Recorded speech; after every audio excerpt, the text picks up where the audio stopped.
Thank you. I'd like to now recognize Congressman Takano. Thank you, Mr. Chairman. Ms. Nossel, I read in your statement that you said, quote unquote, we have decried student protests that went too far, such as at Yale, Stanford, and Georgetown.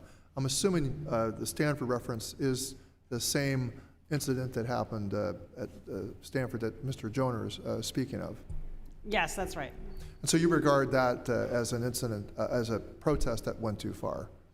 Yeah, I think it was an attempted exercise of a heckler's veto, and I think the administration did not perform its proper responsibility to ensure that this invited speaker was given the opportunity to express his views and that those who came to hear him had a chance to do so. And so, that for us as a free speech organization is a concern. Based on Mr. Joner's testimony, I would agree with you, and I would agree that universities must be protected zones with buffers all around them.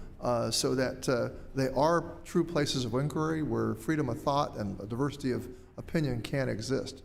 Let me kind of go to a related topic. I noticed that you have an expertise in human rights, Amnesty International, Human Rights Watch, that you have done a lot of research specific to Hong Kong and China on free speech issues. Is it fair to say that the political authorities or the politicians or the political authorities in China have the ability to impose a curriculum in institutions of higher ed?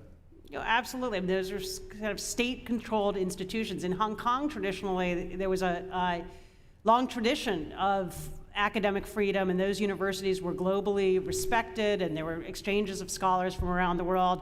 That really has changed. It's kind of a freeze setting in with the passage of the national security law and the imposition of a much stronger hand from Beijing. That kind of leeway in Hong Kong to talk about issues like press freedom, human rights, and dissent has diminished. So, there was a before the Basic Law, when the Basic Law was in effect, the democratic institutions were strong, a more robust freedom of inquiry in universities. Basic law is then undermined. The CCP of China asserts its dominance in Hong Kong. And you just described what happened at the universities. So what kind of effect did this have on the students and the professors at Chinese universities in Hong Kong? It is chilling. Some professors have left. They don't want to teach in that kind of environment. Others have had to change their curriculum.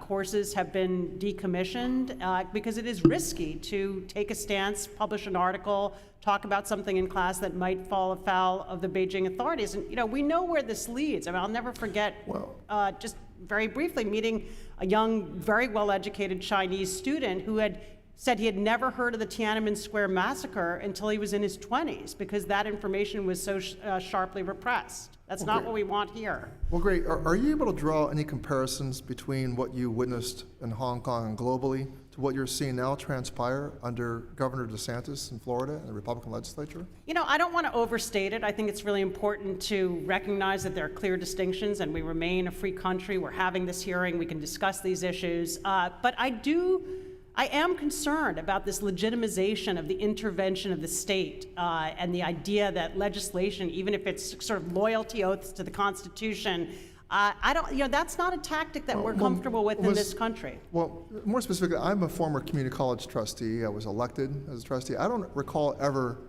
inserting myself or the board asserting itself into the curriculum that is being taught, that was the province of the academic senate and the subject matter experts.